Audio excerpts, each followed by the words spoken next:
are not yet affiliated with us. So if you multiply 455 by 1,007, that's already almost 800,000 pesos.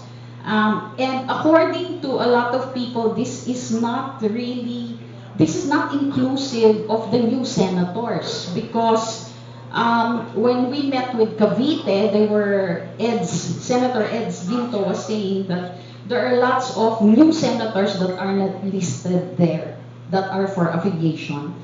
The one with arrears, as NT said, is 551. So if you multiply that by 2,400, which is our amnesty, that's already 1.3 million if we collect that. So sana na lang po, magtulungan na lang all areas to collect the arrears and the for affiliation. At the same time, to purge the list, because a lot of the list daw, nandyan na rin daw yung deceased. So hindi pa nalipat from the living to the ones who passed on. Okay, so with that, I move for the acceptance of my report. Seconded by Edebern, Rico, Loela, then Danny, Bonnie, Jeffrey, Joseph, Charlie, Christian, and Ernest. So the report of National Secretary General Mayor Direct is hereby accepted. So we will now go to the report of our National Executive Vice President. Good morning, fellow senators and board members. I already submitted a written report, found on page 15 and 16. I submitted last July 7, which is a bit early, and there are some more dates that are not included, like the July 15. Me and NPED attended the Project Watch meeting at the JCI Senate Philippines headquarters. And on July 19, we attended also the MMJS Fellowship Night, hosted by my chapter, the JCI Senate San Juan, together with some of our members here. And I made my announcement together with Senator Cecil D that I will give way for the next year's board in lieu of our next leaders, Senator Cecil D, to give healing time and unity in our organization. And on that night, we drove to Baguio together with NP Ed, our parliamentarian officer, Senator Dante, and NED Albert, to attend the 46 JCI Senate Baguio induction and turnover ceremonies held at University of Baguio. And as your NEVP, the 5 flagship projects is under me. So the outstanding Filipino, Kasambahay, Kasambuhay, and Project Watch, the respective national chairman is present to give their detailed report. For Greenlink and TOFP, they already submitted a written report in the board kit. So that's compromised all of my report as NEPP. So the golf I already discussed it earlier and reported. So may I move for the acceptance of my report? That's all. Thank you. Okay, there's a motion for the approval of acceptance of the report of NEVP, seconded by Ernest, Christian, Jeffrey, Marlo, Danny. So the report of NAVP is hereby accepted. Now, I'm going to turn over the presiding of this meeting to our NFP, Herbert Tan, for my report. So I hereby accept the transfer of chairmanship of this meeting. So I now call the National President Ed Echem to render his report. Thank you, Mr. Chairman. Actually, my report consists of items that was already reported, and since we have don't have much time to discuss all those events that I have attended, like in Baguio, and what I am going to report is a few events that I have attended, like the MOA signing with the Securities and Exchange Commission. Then I also attended the previous week the third digital initiative of the Securities and Exchange Commission, together with our National Director from South Luzon, Christian Limino. During that event, the Securities and Exchange Commission Chairman, our very own Senator from Zamboanga, Emilio Aquino, emphasized the importance of having that digital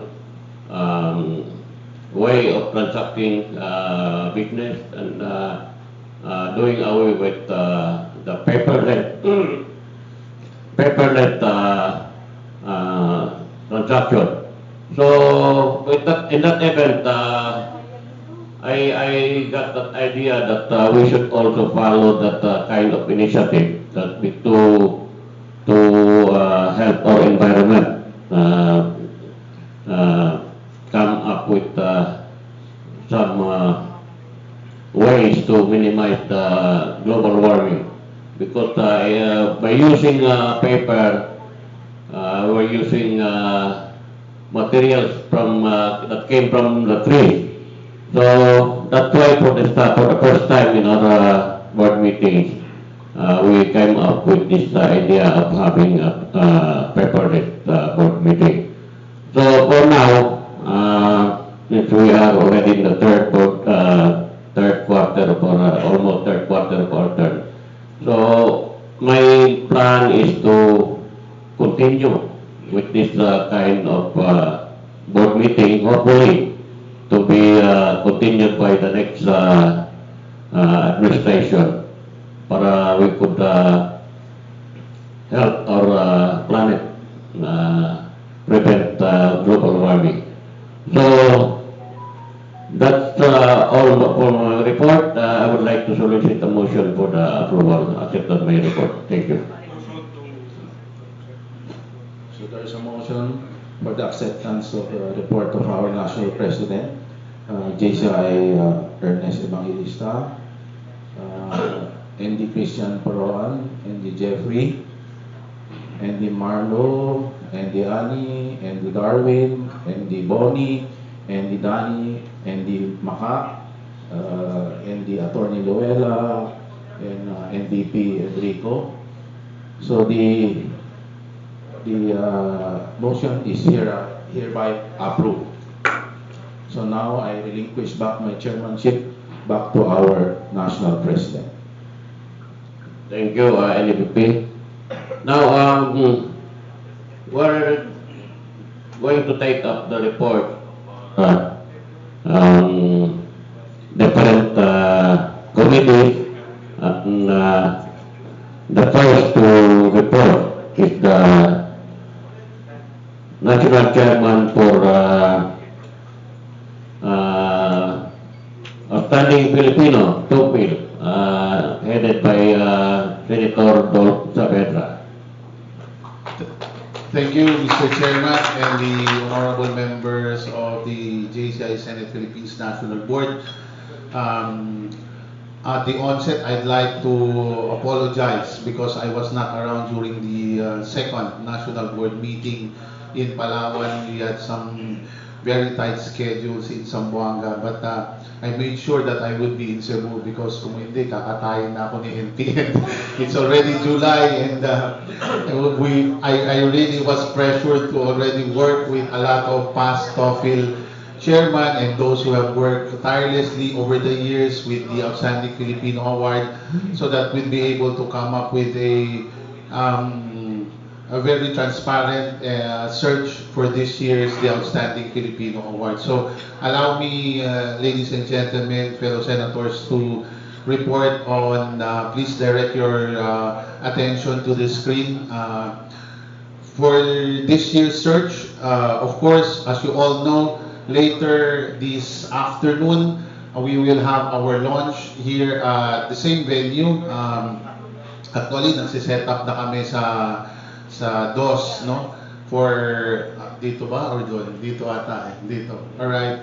But before that, I'd like to, of course, announce that our sponsor for this year is the TGP party list of Congressman Jose Bong Teves Jr. This was brokered through the efforts of 2017 National President JCI Senator Hichem Furigay, who is a close friend of Congressman Teves. So later on, I will discuss how it went about for the first half of the year when we tried to negotiate that TGP party list will help us in this year's search and hopefully in the coming more years because ang initial na gustong mangyari ni Kong Teves is he'll try to look for more funds for the coming years so that we'll be able to sustain this endeavor together with TGP party list. So, thank you. Later on, I will also discuss the mechanics on how the funds are going to be transferred to JCI Senate Philippines accounts on a per request basis from the office of TGP party list. So that's done. Fresh new funds for outsource for TOEFL. Then we also have our 2024 TOEFL nomination form. This would be downloadable through the 2024 official TOEFL FB page. No, pa-search na lang po. 2024 TOEFL FB page. You can download the nomination forms there together also at our JCI Senate Philippines website. Now, included in our initial funding request from TGP party list, we have prepared a TOEFL kit for all of you. Before you go home after this national board meeting, ay madadala ninyo yung TOEFL kit natin. This includes the nomination forms. 4 lang muna kasi medyo marami-rami yung iproproduce natin. But there's the guidelines also inside. And of course, our TGP sponsor, no, Kalikasan, Kalusugan, Kabataan. Very timely and appropriate dun sa mga initiatives ng JCI Senate Philippines. Katuwang mo natin sila. So, again, there has been some initial pronouncement na baka mapolitika yung TOEFL kasi it's a political party that's supporting us. Rest assured that Congressman Bong Teves will not be able to, of course, dictate upon the board and upon the selection committee kung sino ho yung ipapanalo natin.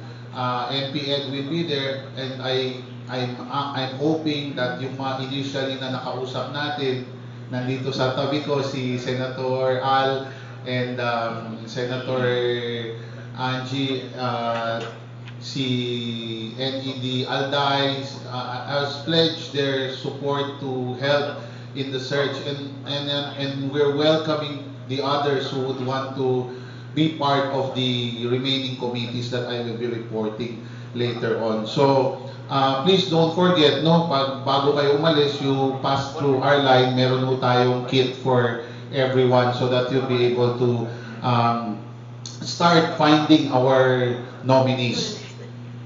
Kasama ho dyan, we have also produced our poster, no?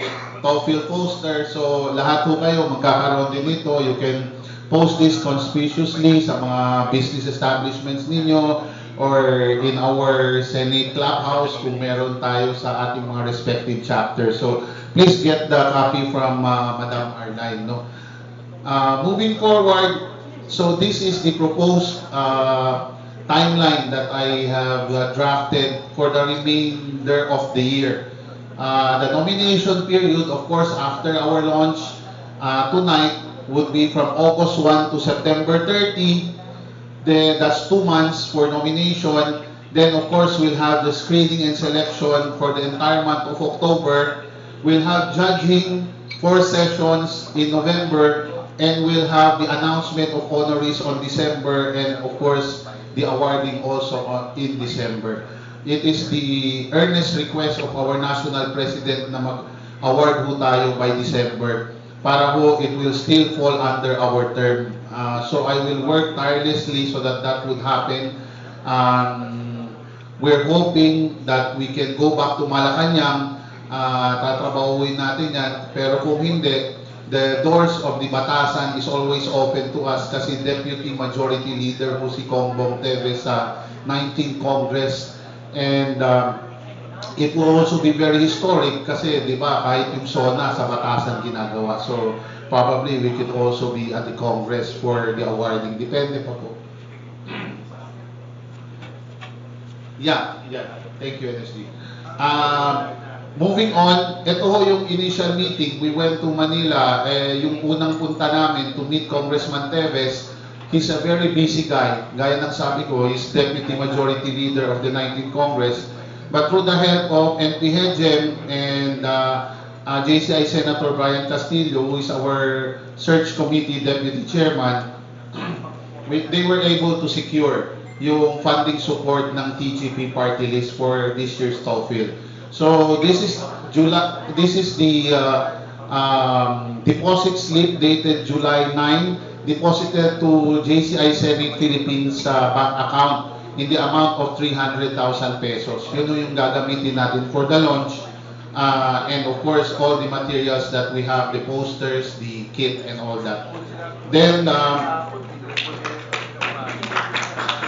we had Ma'am Arline also working tirelessly. So, yung mismong account ay na-deposit sa ating account so that we'll be able to disburse and liquidate. So, wala hong fresh release of funds to JCI Senate Philippines unless we are able to liquidate directly to TGP. So, I will personally look into it na we will be able to liquidate the 300,000 because kinalabit ako ni NSG Maylin. We are going to award for this year the Abueva Trophy. We're going back to the original trophy. So, after ho nitong liquidation po ng 300,000, we're going to request another 300,000. O-order na ho tayo by August ng 10 Abueva Trophy para ho maaga na nilang magawa yung trophy. Kasi I was told from years ago kung bakit nadidelay yung awarding because the trophy takes time to be, it's a national artist who done that, si Abueva. So, order tayo ng maaga, bayaran natin ng maaga para at least we'll have 10. If we'll award 5, then next year may extra 5 tayong trophy nasa Senate office. So, moving on, ito yung initial that I have. Our TOEFL Search Committee is headed by me. Senator Brian Castillo of Marikina is Deputy Chair for Search in Luzon. JCI Senator Ramil Monte Alto of JCI Senate Cebu is Deputy Chair for Visayas. And Regina Natividad of Zamboanga, para mas madali kami makapag-usap, is Deputy Chair for Mindanao for the search. Now for the screening, si Constantine Ignacio, bakit wala dito yan? Nandito yung name tag niya, Constantine Ignacio, Presidential Chief, absent. Siya ho yung napipinto kong chair for the screening committee, and JCI Senator Shensol ng JCI Manilenya already said yes, but she's I think in Australia. I'm looking for some other volunteers. Yung mga past TOEFL chairman, sana baka pwede ho kayong tumulong sa search committee. para ma-fill up po natin kung ilan pa yung pwede. So, I was told by Sir Al, dapat hindi mini-mention kung sino yung Board of Judges para hindi daw matawagan. So, I'll keep it to myself kung sino, tsaka si NPN, kung sino yung mga Board of Judges. Of course, we're listening with the wisdom ng mga past field chairman. So, yan ho, for tonight, I'm using the deck of course, the very beautiful NSG natin. I'm very excited for tonight's launching this afternoon. So, we're ready for you at 4 p.m. Hopefully, makastart po tayo. Then, this is the program later for tonight. Hindi ko na i-discuss. May konting hindi naman problema. May konting glitch. Just like what NSG Mylene has mentioned, si Com Tevez, yung chief of staff niya, has also sent his regrets kasi they're deeply involved with the relief operations. Nabahan ho talaga yung mga kababayan din nila. So, he will send a video message for tonight's affair. No? And I'm hoping NPHM could join us. Ang problema, medyo nabibisi rin daw sa Zamboanga. Pero both of them have their tickets for tonight's affair. Sayang lang, medyo natamaan tayo nung delubyo bago yung launching program. So, I'll show you a short video. This is the last slide for our teaser. This is posted in our FB page.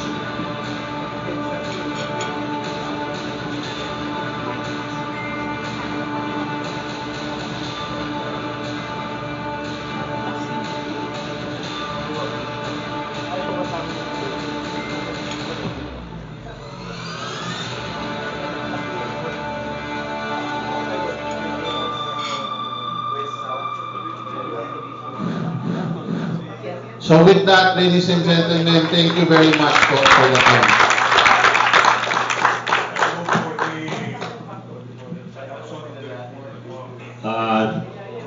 The report of the motion for the approval, acceptance the report of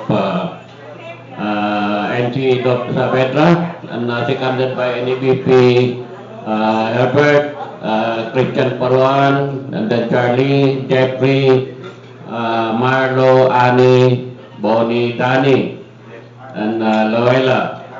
So, the report of National Chair for TOPIL, Dr. Vidra, is hereby accepted.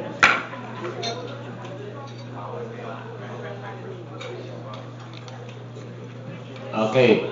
Next report will be done by our National Chairman for Kasambuhay, National Chairman Glendo Dasmariñas.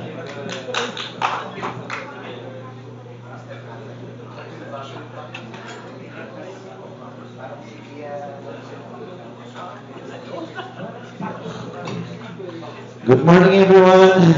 Good morning, NP Chairman, and the beautiful, debonair gentlemen and women of the National Board of jci Senate Philippines. Hindi po lalabas yung presentation ko, but I'm going to share to you update of the 2024 Kasambahay Kasambuhay. Nandito ba yung tech guide? Arlene, ayaw lalabas. Ayaw niyang maniwala. Okay na, sige na. Quick update lang ito sa Kasambahay Kasambuhay 2024 Pilipinas Awards. So, a lot of you aware of this naman. Nasa Facebook page naman ito. And this will be our 9th year joint undertaking of Palawan Pawn Shop and Palawan Pay of jci Senator Bobby Castro, and of course our national organization jci Senate Philippines. So just a quick briefer for 2023, last May po ang awarding. Now, why na-delay po yung awarding niya? Supposedly last year, because they wanted to wait din matapos yung construction and building ng Palawan Pawn Shop. Gusto nila doon sana yung venue. Apparently hindi siya nahabol. So what happened last May, I think May 19, online po yung nagiging awarding po sa Facebook. Now, just to show you kung ano po itong Kasambuhay Awards, it's a recognition for our Kasambuhay. So, kung Bisaya pa na siya, ato ang mga kuya, mga ate, we call it maid, house help, sila po yung beneficiary talaga of this project. And every year, what is fortunate for JCI Senate Philippines, majority of this project is funded by the company of JCI Senator Bobby Castro. And it's been going for 9 years. So kung ikaw yung chairman nito, may effort naman tayo dito.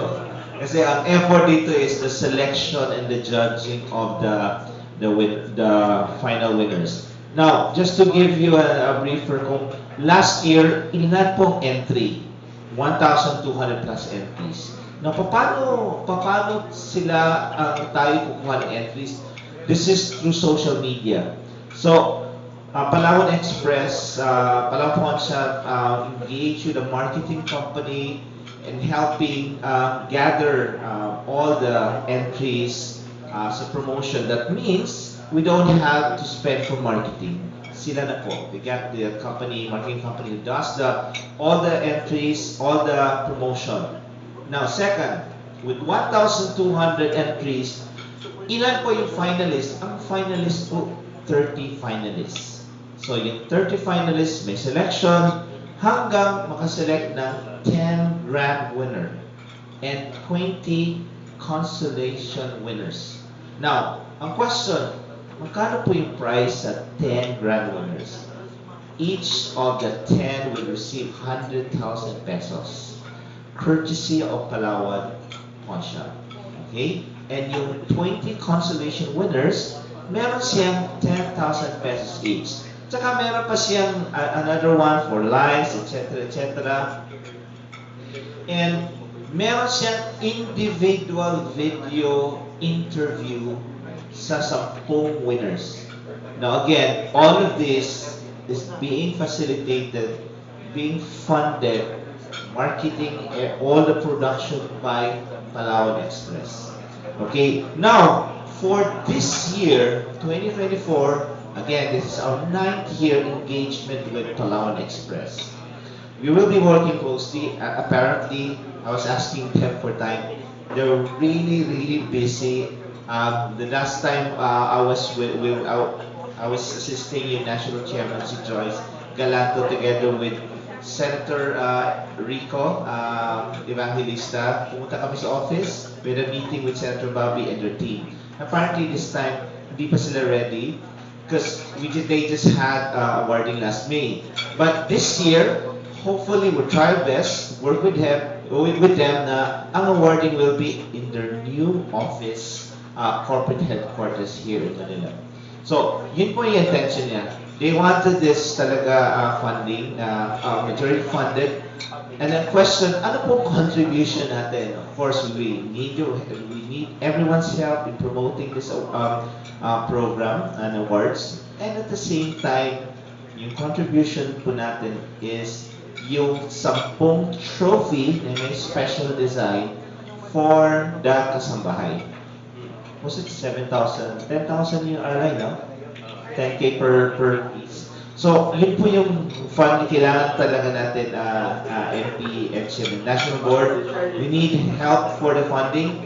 Maybe one idea para hindi naman from the funding of JCI Senate Philippines, maybe be asking help from national officer or any past national president who might want to sponsor the trophy with their names para hindi directly for funding from our national organizations.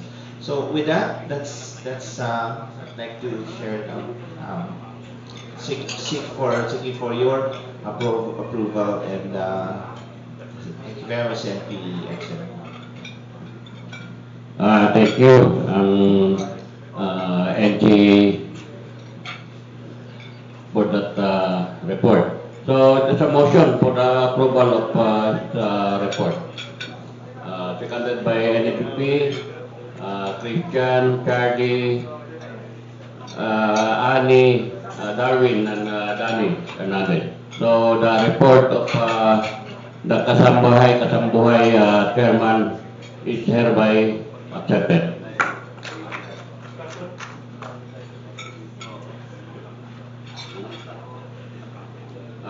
Discussion?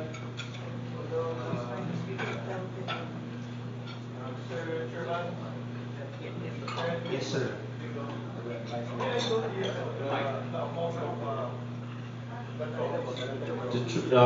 Normally, they say Senate Philippines, sir, spends, Mr. Chairman, spend about 100,000 for the trophy only. But all the marketing and everything, even the launching, the last time sa ano yun, sa Belo Verde, sila na po yung gumagastos po lahat. So, contribution talaga natin trophy na po. I see, nasa almost 10,000 pesos each. Kasi may designs yan. Would you like to sponsor Senator Charlie? Yes, sir. Sige po. Sige po. Maybe we'll ask Senator Charlie for this.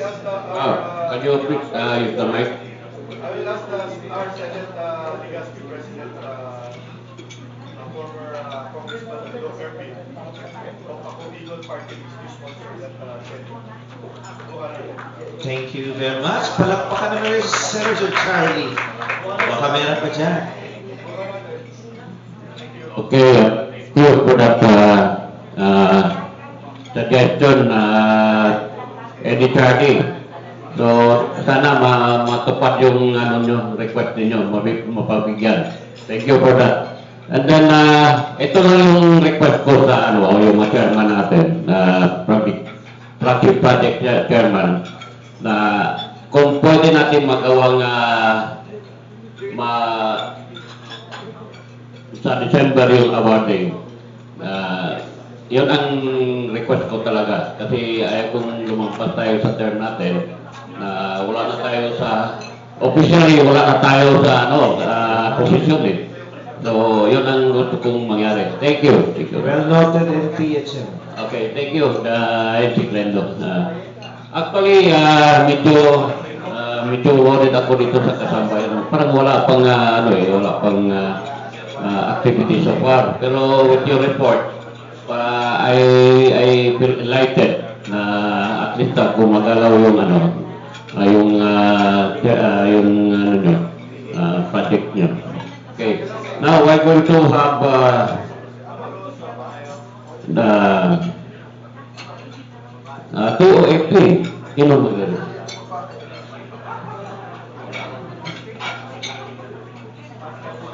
So,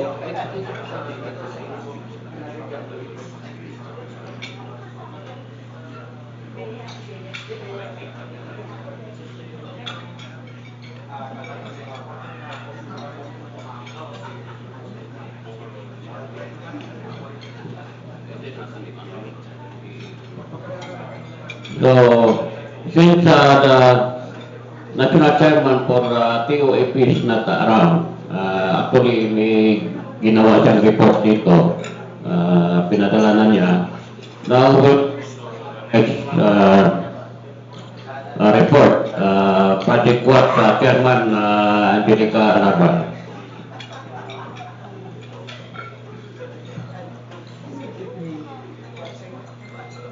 Yes, I am pleased to present the Project Watch. We advocate time consciousness and honesty. The Project Watch accomplishment for this period for approval of comments of the board. So, yung PDF file nasa file po ni NC, so may represent po akong video and pictures. So,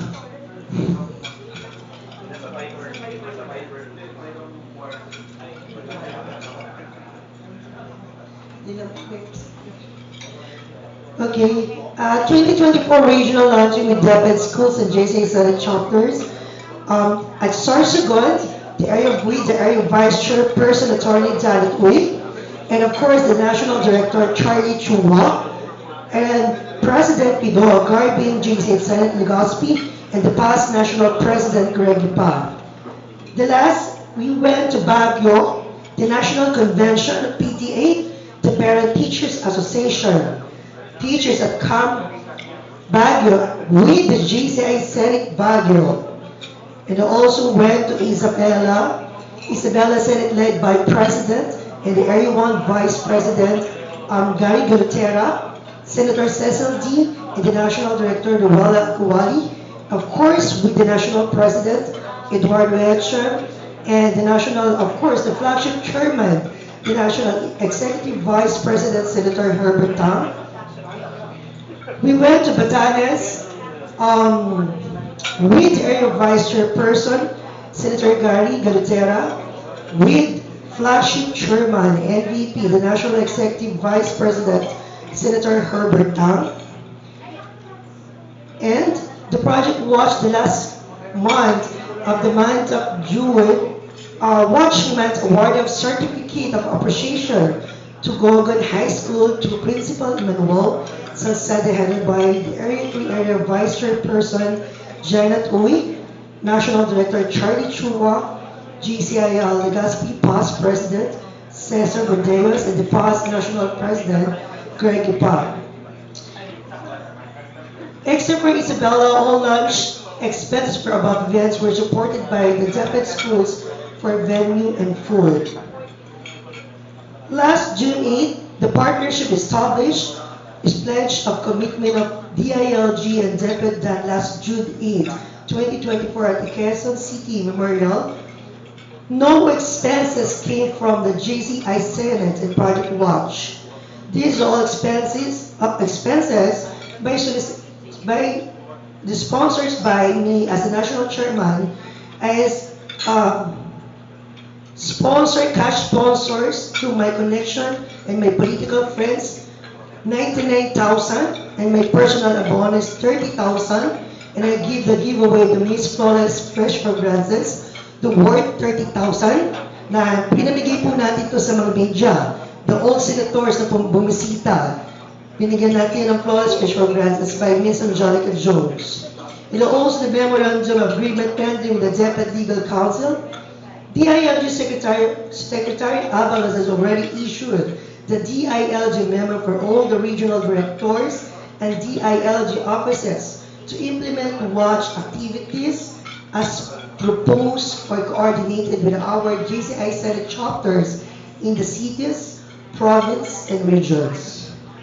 And also Rotary Club Intramuros last May 9, who had committed to help us promote advocacy in schools in their district with the National Executive Vice President and Chairman of the flagship, NAVP Herbert Tang. I went to DPWH with my boss as a consultant of Secretary Banungan and Yusek Bernardo to have the watch marker in 5 regions. So we have a partner collaboration among projects lined up this year in the set of watch markers in 5 regions. So nagbigay po ako ng instruction to all the area vice chairperson, area 1 to 5, na maglalagay po ng markers sa bawat area with Secretary Banongan, with the DepEd Secretary Angara, with Secretary Banongan, of course, the National Board, with National President Eduardo Etchem and VP Herbert Tang, na magkakaroon tayo ng schedule ng ceremonies this year before you end your term. NPHM, as I said, I will focus to my mission, legacies, and advocacy for our term 2024.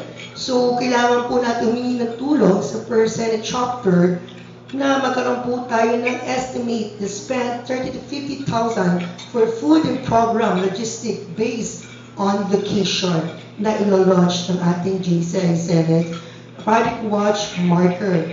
So, for this, the last June 29, we thank the JCIP Secretariat Senator Erling De Jesus for completing the project financial report. Palapakan po natin si Ms. Erline dahil laki po ng hirap niya sa time to watch.